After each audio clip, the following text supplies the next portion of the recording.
Bonjour à tous, j'espère que vous allez bien. Et oui, comme vous pouvez le constater, je ne suis pas tout le temps en train de pêcher, car aujourd'hui il y a beaucoup de vent, donc j'en profite pour vous faire un tuto que j'ai intitulé « Pour ne rien oublier ». Alors pourquoi j'ai intitulé ce tuto pour ne rien oublier?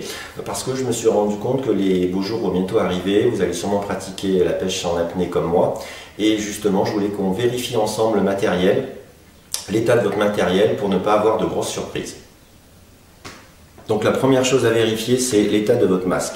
Donc déjà, il faut que la vitre ne soit pas fendue, il ne faut pas non plus avoir à l'intérieur de votre masque ou à l'extérieur que ce soit un peu rayé, sinon ça va vous gêner. Et surtout, vérifier l'état de votre caoutchouc au niveau du masque, parce que soit il peut être fendu, soit un petit peu mou, et donc quand vous allez le mettre, il va avoir des entrées d'eau.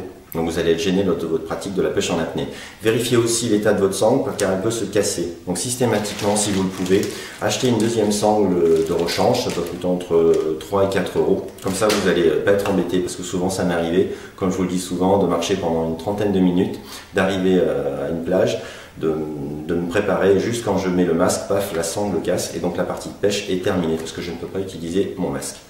N'oubliez pas aussi dans votre sac le fameux dentifrice et le pec citron ou le produit vaisselle d'une autre marque pour éviter que la buée vous gêne pendant vos plongées en apnée. Le tuba aussi, c'est assez important, donc il faut bien regarder si toutes les parties ne s'enlèvent pas, voilà, c'est assez fixe, si les embouts sont corrects, s'il n'est pas trop usé, enfin etc.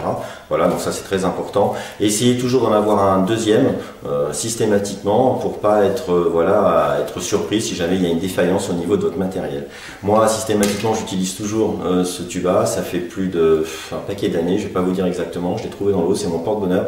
Et comme vous le savez, les pêcheurs en apnée, enfin dont je fais partie, ont toujours un petit gris-gris sur eux. Voilà, donc je sais bien qu'il est très abîmé, mais je l'utilise, voilà, jusqu'au bout comme on dit.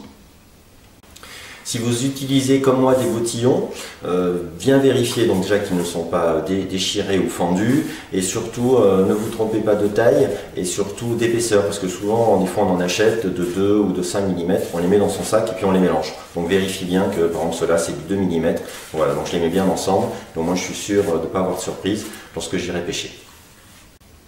Le fameux aussi couteau de plongée, donc ça c'est indispensable, ça peut vous sauver la vie. Donc à fixer si vous êtes gaucher comme moi sur votre bras droit ou le long de votre mollet gauche. Voilà, donc avec des sangles, hein, ça peut toujours vous sauver la vie, ne l'oubliez surtout pas dans votre sac. Le fameux accroche-poisson, donc tout simple, hein, dont je vous parle régulièrement, donc à ne pas oublier. Je ne vais pas non plus m'éterniser sur ma marque de fabrique, qui en fait bien rire plus d'un, surtout sur la claquette avec l'accroche-poisson, ça je vous laisse méditer amplement sur ce sujet. Bien s'attarder aussi sur une chose essentielle, l'état de votre bouée. Donc déjà ça peut vous sauver la vie, ça signale votre présence, mais surtout aussi ça permet d'accrocher votre poisson. Donc gonflez-la pour voir déjà si elle n'est pas percée. Voilà, vérifiez bien l'état du fil, si elle est bien fixée. Moi je mets un plomb au bout donc pour la traîner avec moi et pour la lester aussi. La particularité de la bouée que je vous présente, c'est qu'elle est double pot, c'est-à-dire il y a une bouée à l'intérieur, à l'extérieur il y a une enveloppe. Donc c'est assez sympa, maintenant ils les font plus trop dans le commerce, c'est un petit peu dommage.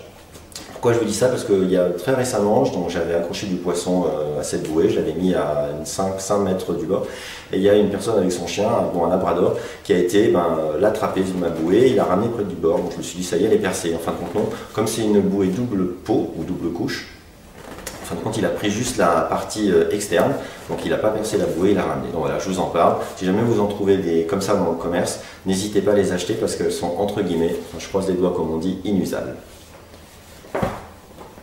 Donc chose très importante au niveau de laquelle il faut s'attarder un petit peu plus, c'est l'état de vos palmes, surtout au niveau des voilures. Donc moi j'ai des voilures interchangeables, donc déjà ce que je fais systématiquement c'est que j'en ai toujours une de rechange dans mon sac. On ne sait jamais, ça peut se casser. Donc pour vérifier l'état de la voilure, c'est tout simple. Il faut regarder déjà si elle n'est pas fendue, tout simplement. Parce que quand on palme, au bout d'un moment, ça s'use un petit peu avec les rochers, etc. Donc elle peut se fendre. Donc juste un aspect visuel, vous regardez, bon celle-là, elle est en parfait état. La chose aussi très importante à regarder, c'est l'état. Moi, c'est pas des chaussons, c'est des palmes réglables. Donc j'ai une sangle ici. Donc cette sangle, elle peut se casser aussi. Donc systématiquement, et oui aussi, j'ai toujours une sangle de rechange. Donc si vous avez un modèle à peu près similaire au mien, n'hésitez pas à en acheter parce que des fois en les mettant, ça se casse net et là vous êtes vraiment en pleine galère. Voilà, donc pour les palmes, c'est à peu près tout ce qu'il fallait retenir. Mais vérifiez bien l'état de vos voilures parce que ça peut se casser aussi, c'est très important. Pour les pêcheurs en apnée qui utilisent les tenues plongées, donc là ce qu'il faut vérifier tout simplement, c'est déjà si la tenue n'est pas déchirée, si la tenue est composée de plusieurs parties avec des fermetures éclairs, vérifiez bien l'état des fermetures éclairs, qu'elles ne soient pas grippées, que quand vous voulez monter la fermeture éclair, elle reste coincée, donc ça c'est très important. Aussi j'espère que toutes les tenues de plongée que vous les avez suspendues à des cintres, soit dans un placard, soit au garage, surtout que vous ne les avez pas pliées dans un sac, parce que si vous les pliez, il va y avoir un pli justement, et c'est au niveau de ce pli qu'elles vont se déchirer systématiquement.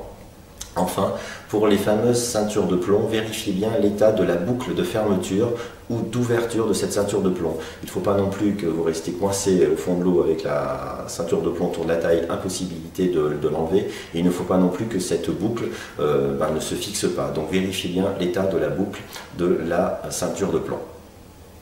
Un des points les plus importants de ce tuto, et je pense que vous attendez, c'est la vérification de votre fusil harpon. Donc pour ce faire, voilà comment je procède. Moi, dans un premier temps, je regarde l'état de ma flèche, surtout l'extrémité de la pointe. Des fois, ça arrive que ce soit un peu émoussé. Donc pour affûter l'extrémité de votre pointe, soit vous allez chez un magasin de plongée, il en a pour 30 secondes. Voilà, des fois, il faut même rien payer, avec un beau sourire, tout se passe bien. Ou soit, si vous êtes un petit peu bricoleur comme moi, avec une petite disqueuse, mais ça demande quand même beaucoup de vigilance, vous pouvez affûter l'extrémité de votre flèche. Voilà. Le deuxième point important, c'est l'état de votre hardillon. Il ne faut pas qu'il soit systématiquement, comme je le montre ici, en position ouverte ou justement enfermé, parce que sinon vous allez avoir de grosses galères. Dernier petit point important au niveau de la flèche qu'il faut systématiquement regarder, il faut regarder si votre flèche n'a pas été voilée ou tordue. Donc pour ce faire, je vous en ai déjà parlé, vous prenez votre flèche comme ça, et à la manière d'un crayon que vous faites rouler sur une table, vous faites exactement pareil, vous faites rouler la flèche sur une table. Et il faut vraiment que la flèche épouse toute la surface plane de la table par exemple. Si jamais elle est un petit peu, il y a un peu de jour entre la flèche et la table, ça veut dire que votre flèche est tordue. Donc il va falloir soit en acheter une autre, soit essayer de la redresser avec les moyens du bord. Au niveau du fusil, pour ne rien oublier, la première chose que je regarde, c'est l'état de la tête du fusil, l'extrémité du fusil. Pourquoi? Parce que ça peut se fendre. Des fois, votre fusil, vous le lâchez par terre, il tombe sur un caillou, ou sur du sable, ou sur des rochers, et puis donc la tête de fusil peut se fendre. Donc ça, je regarde. Donc là, il n'y a aucun problème. Après, ce qu'il faut regarder, en priorité, c'est aussi l'état de vos sens d'eau. Donc là, les pêcheurs qui ont l'habitude de pratiquer la pêche en apnée, vérifient leur sens d'eau en fin de compte lorsque leur fusil est armé. Donc interdiction déjà d'armer votre fusil hors de l'eau pour vérifier l'état de vos sens d'eau. Donc c'est quand on arme le fusil dans l'eau que l'on se rend compte que les sens d'eau par exemple, c'est à ce niveau là, au niveau de la tête du fusil, que ça commence à se déchirer. Donc là, ça veut dire qu'il va falloir changer les sens d'eau.